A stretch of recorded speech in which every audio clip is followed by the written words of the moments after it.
মারুতি বালার পরে মোহাম্মদ লুলু মিয়া। হ্যাঁ ঠিক আছে। মোহাম্মদ শাহিনুল ইসলাম, চাকুলিয়া মাধ্যমিক বিদ্যালয়। তারপর চাকুলিয়া। অলরেডি বাংলাদেশ ডিজিটাল হয়ে গিয়েছে, এখন হলো স্মার্ট বাংলাদেশ গড়ার সময়। তো স্মার্ট বাংলাদেশ গড়তে হলে সবচেয়ে প্রয়োজনীয় যে উপাদান সেটি হলো স্মার্ট সিটিজেন, এবং যে 2041 সালের যে স্মার্ট সিটিজেন যারা হবে তারাই এখন হলো আজকের শিক্ষার্থী। সুতরাং এই শিক্ষার্থীদেরকে যদি আমরা স্মার্ট হিসাবে গড়ে তুলতে না পারি তাহলে আমাদের স্মার্ট বাংলাদেশের স্বপ্ন দূরে থেকে যাবে। সুতরাং আমাদের শিক্ষার্থীদেরকে স্মার্ট হিসাবে গড়ে তুলতে হবে, তাদেরকে আইটি নলেজে এনরিচ করতে হবে। সেজন্য মূলত আমার এই প্রয়াস। আমাদের সরকারের পক্ষ থেকে শেখ রাসেল ডিজিটাল ল্যাব দেওয়া হয়েছে বিভিন্ন বিদ্যালয়ে।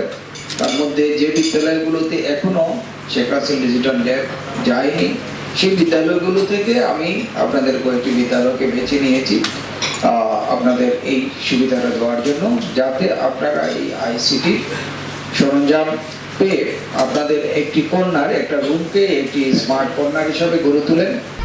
1, 2, 3 ঢাকায় জমি জিতে নিন 100% ক্যাশব্যাক সহ 20 কোটি টাকার পুরস্কার।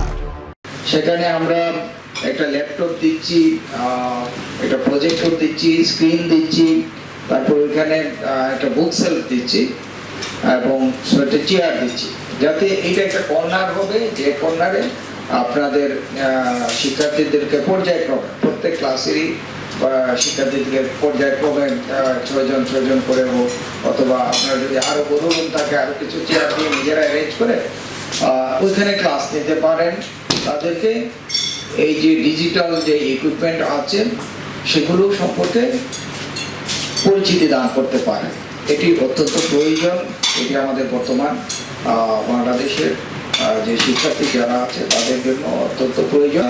আমাদের একটা পরিকল্পনা আছে, আমাদের সিনিয়র সরকারি কমিশনার আনিসুর রহমান সে একটি পরিকল্পনা দাঁড় করিয়েছে যে আমরা এই যে শিক্ষা প্রতিষ্ঠান যেগুলোর মধ্যে স্মার্ট সরঞ্জাম দিচ্ছি, অথবা অন্যান্য শিক্ষা প্রতিষ্ঠান যেগুলোর মধ্যে শেখ রাসেল ডিজিটাল ল্যাব আছে, তাদের মধ্যে থেকে আমরা কিছু শিক্ষার্থী বাছাই করব, তাদেরকে প্রশিক্ষণ দেব, এবং এই শিক্ষার্থীরাই অন্য শিক্ষার্থীদেরকে শেখাবে, এবং সাধারণ মানুষ যারা আছে তাদেরকেও এই অ্যাপ্লিকেশনগুলো শেখাবে, যাতে তারা কিভাবে সরকারের যে বিভিন্ন সেবা আছে সেই সেবাগুলো অনলাইনে গ্রহণ করতে পারে, মানে ডিজিটাল সার্ভিসগুলো তারা পেতে পারে।